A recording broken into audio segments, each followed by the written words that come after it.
Welcome back for round 2 of Paragon Games Emerald Open. I'm Virginia, joined today by Michael Klose. Hello there.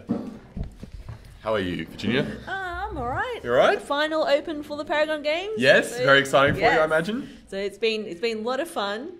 And yeah, we're just looking forward to seeing what season 2 will bring. Yeah, I'm looking forward to it too. I only have had a chance to play one of these events, sadly. Living interstate makes it kind of difficult to make these things. But it's been a great tournament so far. I think everyone's had a lot of fun. Yeah, It's a very safe thing to say. It's been good. Yep. For viewers, if you remember Michael, he was one of the guys who brought the spicy brew. I think it was in the second open. The first one. First it one, was yeah. It was the last chance I had to play Starfield of Mixed. Oh, It was, that's right. It was a week before rotation. Man. I did not do well. I think I went 0-4 drop. But it was the But viewer, I had fun. Yeah, I had it fun. was the viewer experience. Yeah, there is a video of it on YouTube somewhere. Yeah. I can't say I'd recommend seeing it though. I played a very grindy deck against Screen Black. Delirium. That's right. Oh, the Ishkanas. Yes, That's yeah. right. And I think I dealt with Ishkana about 5 or 6 times in one game. And the second game, the first game went pretty quickly. I think I was got a win in about 10 minutes. But then the second game, it was a 1-1 draw. Goodness. And I dealt with Ishkana about 5 times. I was sick of that freaking spider. But anyway, I'd rather not talk about that. I'd rather talk about what we've got today. We have a so it was just a pretty good feature match we just came out of. Yeah. Good to see. Green Black got there? Yep. That's a surprise. It's a very good deck. I've heard it's been quite well positioned in this current format. Yeah. It's that spider you speak of. Yeah, that friggin' with all its little children scattering around. Yeah, it blocks so many decks. Yeah. It blocks the white red vehicles. It blocks the flyers. It just slows the game down so much because because that deck's so well positioned to recover after a board wipe. Exactly. Like even if you're playing a control variant deck, whether it be Jeskai, Grixis, or whatever, it's still very easy for that deck to still gum up the board with a horde of nibby spiders. Anyway, so we are just about to get ready for game 2. Round 2, I should say. We have a gentleman's handshake from the players. On the left, we have Angus McKay with a pretty unique brew, as I understand it. And then on the right, we have Colin Parton, who is playing. Well, we've got it right here. Oh, we have the Madness deck again. Oh, hello there. Yes, we do. So yeah, it's still very much a red-black variant, but it looks like he's splashing a bit of blue because we've got ceremonious rejection in the board. Oh no, it is. Sorry, I apologize. It is just blue-black. So first game we saw red-black. Yeah, that's and this right. is a blue-black list. So. However, on the left, I'd say a much more exciting deck to talk about is Angus's deck, which is blue-white Cherios. For anyone who doesn't know, Cherios is a reference to a legacy deck where everything in the convert mana costs 0. So it's a little O, hence the Cherios name. I was wondering why it was Cherios, actually. Yeah. So it's typically creatures like Memnite, any of the kobolds from Legends, if you know them, 0/1 red creatures, things along those lines. However, in Standard, the pool's a bit more limited, and we have to play things like Bonesaw and Endless One, and a whole bunch of other interesting things. And Inventor's Fair is an interesting addition. Must be just a way to kind of find what you need and stabilize a bit. So what's the aim of this deck then? That is a good question. As far as I can tell, it's to storm off. So. Casting a whole bunch of spells with an Aetherflux Reservoir in play. Okay. And then, for those of you who don't know, Aetherflux Reservoir, whenever you cast a spell, you gain 1 life for each spell cast this turn. We might try and bring it up in a moment. So essentially, you gain life cumulatively for each spell you've cast. And then it has a second ability of pay 50 life, do 50 damage to target creature or player, which is a pretty... it's Aetherflux. There we go. Yep. So there's a card there.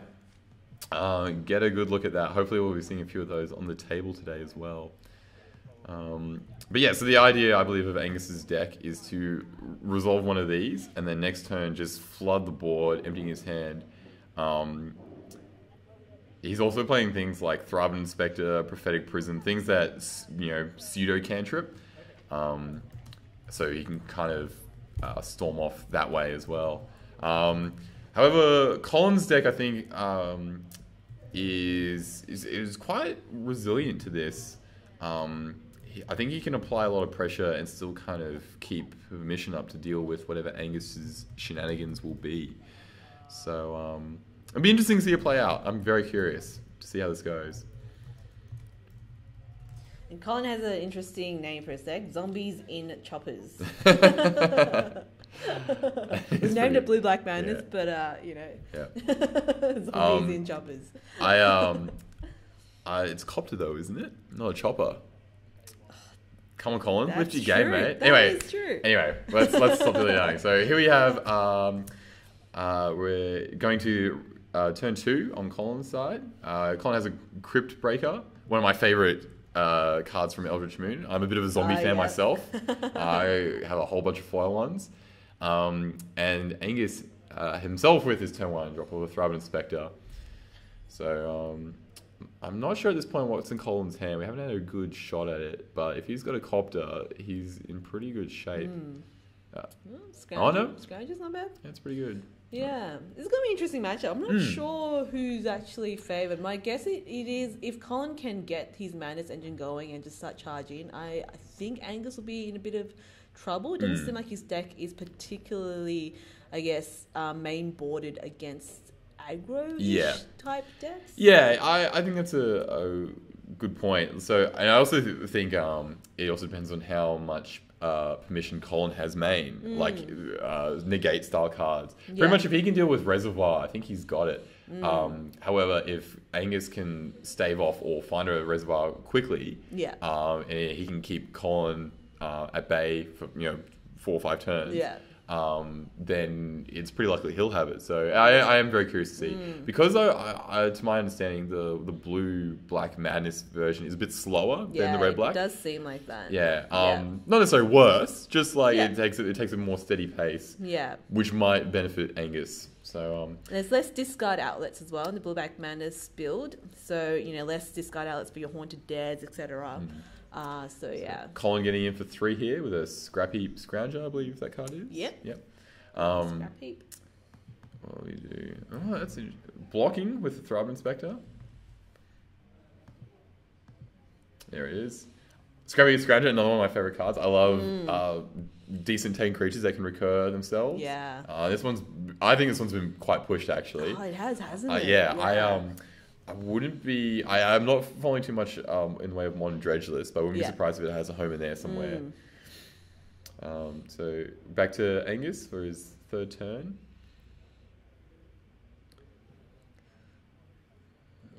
I think I'm trying to just have a look at what he's got in his hand, see if I can catch anything. I see a Ms. Inspector lying in there. The best card in Standard at the moment. So as we can see, Colin's already starting to apply some pretty good pressure. He's got some 3 power creatures going on, which is going to be tricky for Angus to deal with unless he gets there soon. Playing the ball with cantrips though. Another Thrive Inspector. Love it. And he's got the artifact bird. I can't recall its name, but you look for an artifact when it comes into play. Glint Crane, Glint something Crane, Glint Nest Crane. Oh. That's the one. Yeah. So this, I believe, will be Angus's glue. I'm pretty sure he found a Reservoir when he played it. Don't quote me on that, but I'm pretty sure he has one in his hand, which he's, So he's going to block. Angus is blocking 2 3/3s here. Or 3/2 and 3/3 to be precise. I think Angus doesn't mind just trading off his creatures. All he wants to do is just buy some time until he gets to really go off with his deck. Yeah. Typically, in a general sense, the way Angus is blocking is not particularly profitable. He's just throwing creatures under the bus. However, for his style of deck, I do actually think it's quite wise to play that way. Just keep your life total fresh. Exactly. He's got to pay 50 life to kill Colin, so he needs to keep his life total as high as possible. And if that means killing Thrive Inspectors, then so be it. So here he has... there's the card. There's Aetherflux Reservoir. Colin's tapped out, so even if he does have some sort of permission, he's... it will be resolving. Yeah. So I've only versed one Aetherflux Reservoir in my time playing standard, and it's actually quite efficient at gaining life. Like more than you'd think. I got my opponent down to 2. Yeah. And then by the end of his turn, he was back to 16. Yeah, right. So it's pretty good. Don't write it off too quickly. Okay. I think I've only played it once, and that was in pre-release. Right. And it was fun when I saw it go off. Yeah. It wasn't fun dying to it. But It'll be good to see this card in a constructed sense when you can actually tune the deck much better to see it go off. But Colin's got a pretty decent board at this point, so Angus hopefully should have some good action in this hand to gain some life with Reservoir. Yeah, or at least put down some blockers, I guess. So there's Inventor's Fair. That is a source of life gain. Yeah, I think this is quite good in his deck. I also do know he has a Thrive Inspector in his hand, which I think will do... it'll gain him some life and block, which will be good.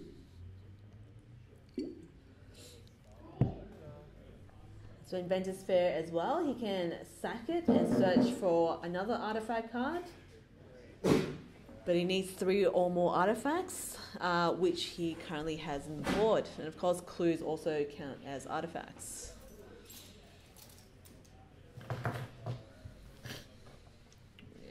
Yeah, so this is looking pretty good for Angus right now. He'll be pretty happy. There is a bit of pressure on the other side. Oh yeah, for sure. But, the game's not over at this point, but he's playing a lot of spells. Yeah. The life total hasn't updated yet, but he'll be well over 30 life at this point. So he's definitely on his way there, and he's got he's got Thrive Inspector. He's got mana for a clue. I'm not sure what he's got in his hand. Here we go. Let's see what he... Oh yeah, he's taking that down. So even though I don't think he's going to win, he probably won't win this turn or the next turn. But if he stays on this trajectory, the turn after, I think he'll be well positioned. So, and again, depends on what Colin does. Excuse me, I'm a little bit under the weather today. Canberra's got a big bout of hay fever at the moment. Yes, those cursed wattle plants. Yeah. So have you had a chance to play much stand at the moment, V? A little bit. Paragon's been keeping us a bit busy. I can imagine. So I haven't had the most time to test out this new standard. But have you enjoyed watching it at least? I have. Yeah, definitely. Been playing white red vehicles at the moment. Nice, very nice. Yeah, it's been a great standard so far. All right, good to hear. So Colin coming in with the team. There we go. That poor Thrive Inspector, it does not stand a chance. So what is that? That token's just a 2/2 zombie from Crypt Breaker, I believe. Yeah. So he's taking 3, 3, 6, 9, I believe, this turn. I'm actually not sure what his life total, what Angus's life total is, because I know he gained quite a considerable amount of life last turn. I was trying to do the math. I'm pretty sure he is at he gained 9 life, but he took 9 then, so he's probably back to 20. So apparently he's on 14 at the moment. Oh, okay. So I think the life totals are wrong way around. Oh, okay. So all right, so he's not in a great spot. Let's see what action he has in this hand right now. One thing I'm actually really excited for with Aetherflux Reservoir is there's a card called Yawgmoth's Bargain in Highlander, and whenever its ability is pay a life, draw a card. Right. So essentially, whenever you play a spell, you draw a card. Yeah. And Aetherflux Reservoir gains you more life, so you can draw more cards. It becomes quite exponential. Yeah. So that's what I'm really excited for. It doesn't really relate to standard right now, but it's a very Michael deck. Yes, a lot. Anything with Yawgmoth in its name, I'm an automatic fan of. So here we go. He's going ham with the spells. Yeah. With the Bone Sword. Bone Sword in standard. That's great. That card was illustrated by Kev Walker, one of my favorite artists. That the artwork component for itself is pretty just stored in a log really, but it's not a great representation of but I do love Walker's lands. yeah, They yeah, are beautiful. yeah. He's just done something for Commander. Yeah. The new set, and they, Yeah. they look gorgeous. The Everyone planes just is went whoa, molto bene. Oh, is that Rebecca Gaze? She did Psych as well. They look phenomenal too. Oh yeah, I love her planes. Yeah, That one with the statue. She's got such a beautiful style. It's great to Yeah. see her back. So Colin steals the game here. Angus just couldn't get something to get back on the board. Colin just had too much action on the table. So we're going to go to game 2. And just looking at the sideboard, so Angus, he probably knows that aggro is probably not his best matchup. What do you reckon he'll bring in against Colin? Crusher Tentacles is pretty good against Prize Amalgams. Go to Graveyard, you have to cast them again. Yeah. It's quite awkward, especially if you're able to bounce any discard out. That's like Crypt Breaker. Planet Atlas is pretty good. It buys you time. Yeah. I'm not sure how much though. Like it's turn 5. Yeah. Reflector Mage also seems pretty good with Prize Amalgam. However, Crypt Breaker is really good at getting around Reflector Mage because you can just bounce Prize Amalgam or whatever creature and then discard it, make a 2/2, get around. So a lot of the mana decks are actually quite resilient to Reflector Mage and Spellqueller, I found. Haunted Dead is just able to be cast from the graveyard, gets around Spellqueller. Crypt Breaker is still able to play around all sorts of counter spells removal. So it's pretty resilient to a lot of blue-based decks, in my experience. Yeah. And there's a bit of tension there, isn't there? Because if he brings in the Fumigate and Planetary Outburst, you're kind of fueling the game plan as well. Like, if you kill all the Prize Amalgams, then you're kind of like, well, you're buying time for yourself, but how much time is it? Yeah, exactly. I think Reflected Mage is worth considering because you bounce something. It buys you time. Yeah. Both in the sense that it bounces something. Yeah. And you have something to block like 2/2 zombie tokens with. That's true. Yeah. That I would consider. What sides? I am not sure. Let's see what that. Yeah, have a look at that. Colin's sideboard is pretty straightforward. I imagine he'll be putting Transgressors in to try and nab an Aetherflux Reservoir. Though it is kind of bad against a lot of other cards in his deck. Like, everything's quite cheap, so maybe not. Definitely negate, 100%. Transgress, get the Ether. Ether works. Yeah. It doesn't get much else in his deck though, because it all costs like 1 or 2. So he's got to kind of get lucky with it. I think for his plan, it's better to try and put negates in and just keep 2 mana up when he can. Yeah. Because I don't think Gus has many ways. He doesn't play many counter spells himself. I think he can get into a permission war. Yeah. Just looking. He's got 2 negates in his side. Yeah. But nothing main. Yeah.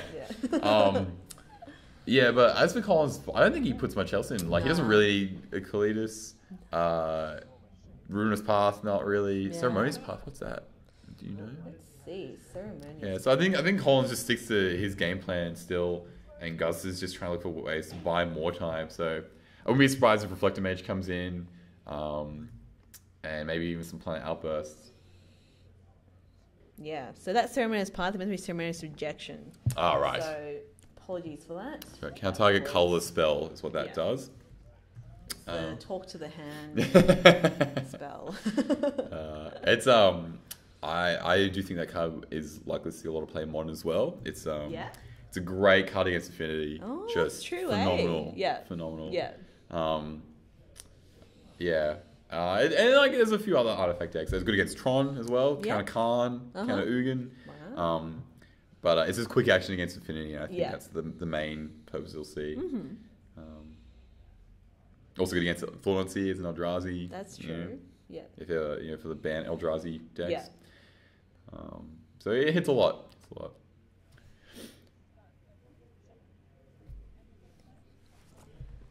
All right, so players are getting ready to start. Yeah. So Angus is also quite a active player on Legacy. Mm-hmm. Yeah, I played Legacy with him on Wednesday, actually. Oh, really? There you go. So Angus is mulliganing, sadly. Colin's keeping. Angus is on the play. So mulligan for a combo deck is never fun. Yeah. Well, I should be specific. A mulligan for this style of combo deck is never fun because you need a lot of cards to fuel your combo. Though I think if he's able to mulligan to a hand that buys more time, it can work out. And I see a planar outburst in his hand as well, which is quite good for Angus. Yeah, you're sending me hands up. Here we go. All right, plays good to go. And Angus Lee's tapped land.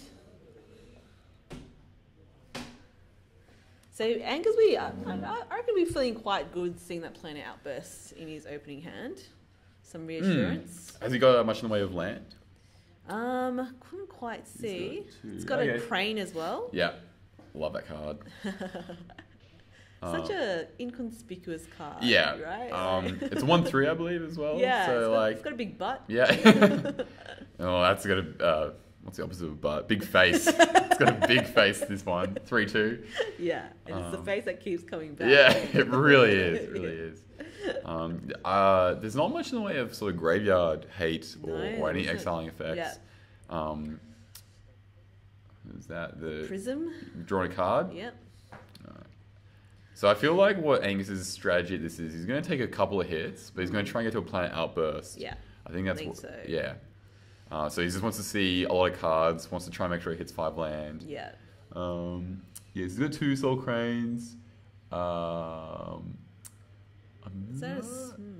What's the card? Maybe I'll see in the chat. What's the There's a card that you can bounce any number of permanents, and the controller draws the card for each one this way. Paradoxal Outcome? Yeah, is he playing those?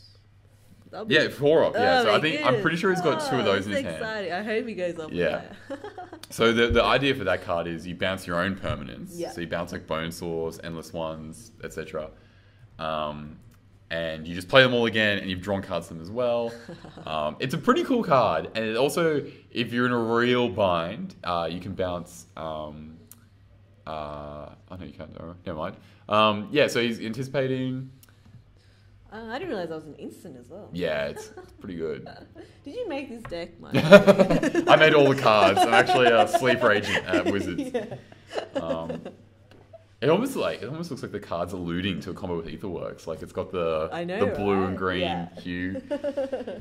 In case players can't work it out, you just draw it for you. Yeah. So Colin has the board presence, much like in game 1. Who would have thought that just 2 Hill Giants is just enough to get you through? Yeah. This isn't looking good for Gus, I gotta say. Yeah. He needs to survive to turn 5 at the very least. Yeah. And I think he's missed a land drop, which is not good either. Yeah. Ugh. Yeah. Colin's going wide, which is not good for Gus at the moment. So. And so even with the board wipe at the moment, you can see that the prize amalgam will enter the graveyard, and so will the Haunted Dead. So it's kind of like, even with the board wipe, it's not the best stabilizer at this current point in time. So best case scenario, Gus gets 2 land the next 2 turns. Oh, sorry, gets a land next turn. Yeah. And is able to play an outburst. But if Colin can see that coming, he can leave 2 mana up and just get Haunted Dead back at the end of his turn. Yeah. And probably that will be enough to do it. Though Gus did just play the Wren, the birdie, and that should get double birdie. Double birdie. Yeah. Look at those juicy Thrub Inspectors. Oh, what does he get? Is that It's another. Yep. What is that? It's the terrarium. The one that mills too, or the? I think the one that gives you mana from memory. It's a really pretty one. Oh, okay. Right. Well, in any case, this might be. I hope this is enough for Angus to stabilize. It's just throwing these birds under the bus. Gain a bit of life. He can block. Yeah, I think that's probably the best way. He just wants to make sure his life total stays high. Yeah. I mean, he could block the 2/2 and they bounce. It takes an extra point. And that way he still has a blocker. Ooh, interesting. Okay. Going for the double block. Yeah. I don't think Colin has any creatures in his graveyard at this point. So maybe this isn't such a bad idea. Yeah. And then Colin can only kill one of these birds, so he still has a blocker for next turn. Yeah. Yep. That's not bad. But yeah, Angus really needs a land this turn. Smuggler's Copter's not good against Wraths. That's a bit rough. Well, he does have the land, but he also, there is a Copter now. Yeah, Copter's a bit of a game changer in this scenario, sadly. If only the bird was 1/4, and it'd all be okay. Just needs a bigger butt. There is a Crush there, Crush of Tentacles. Ooh, that's good. Yeah. I think he might have to do that. Oh no, he's going the Outburst. I think he is... Because that could return the Copter. Oh no, because what Colin's probably going to do is he's going to discard 2 cards, get Haunted Dead back, and then he'll be able to crew Copter and attack. Oh. So Angus should still be able to live, but if Colin does that line of play, which it looks like he's going to, if he does that line of play, he'll put Angus to 1. Get a Spirit Token. Yeah. Oh, no. Amalgam, of course. With the Amalgam, I'm pretty sure this is game. Oh, Gus. I wanted to see Etherworks put in the hard yards. I want to see Paradoxal Outcome. Yeah. Yeah, and that's one of the amazing things about these Mana Sticks. They are so resilient. They are... Like, look at his boy. There's a Wrath, literally a turn before. It's phenomenal. So, Angus is hoping for a Sun Scour from Cold Snap. Yeah, but no, it's on this block. Yeah. So unfortunate for Angus and for the viewers when you get to see Angus go off with his Spicy Brew. But well played by Colin and his Blue Back Madness deck. It was pretty tight play from Colin. I don't think there was much he did. There wasn't anything I think he should have done differently in that game. Nah. I'd be curious to see what Gus did put in. Yeah, Crush I think is a very good addition. Yeah. But I'd be curious to see if he'd put any Reflector Mages in. Yeah. I do wonder if he did Crush that turn instead of playing an Outburst. I think maybe he may have been able to buy himself. Yeah, I definitely think Crush of Tentacles. Oh, because it cost 6, not 5. Yes, that was why. Yeah. Yes, that's got me before. In my mind, that card cost 5 as well. But so I guess he had to play an Outburst because that was the only thing, but it just wasn't enough. Yeah, fair. Well, I also really wanted to see the A8 Octopus on board as well. Yes, yeah. Who doesn't? So it looks like he didn't bring the Reflector Mages in. Yeah, I'm willing to be convinced either way, but I do think it is good against this, just because it does slow down the deck a lot. Yeah, it doesn't hit Copter, which is annoying, but it is really bad for Prized Amalgams. Yeah. True. And ideally, it's hitting Crypt Breaker. Yeah. Because that really is an enabler for this deck. Yeah. But alas, one thing I am actually a little bit surprised to see is no Spatial Contortions or Warping Whales. Oh, yeah. Because Gus does have a few color sources. Yeah. And both of those cards are quite good against aggro matchups. So.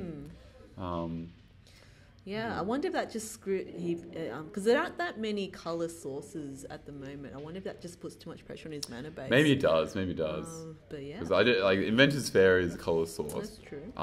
And there's Seagate Wreckage as well, which is good for decks like this where you're emptying out your hand quite frequently. I'm not sure if he's playing them though. Yeah, doesn't look like in his current build. But yeah, since the Painlands from Origins rotated, a lot of those colours took a bit of a hit. Yeah, Thought Not Seer is suddenly really hard to cast. It really is. It really is. Which is a shame because it's an incredible card. Yeah. Almost too good. Cool. Yeah. Well, thanks, guys. That was round 2. We'll be back shortly for round 3. Stay tuned. Trip the world's ever seen.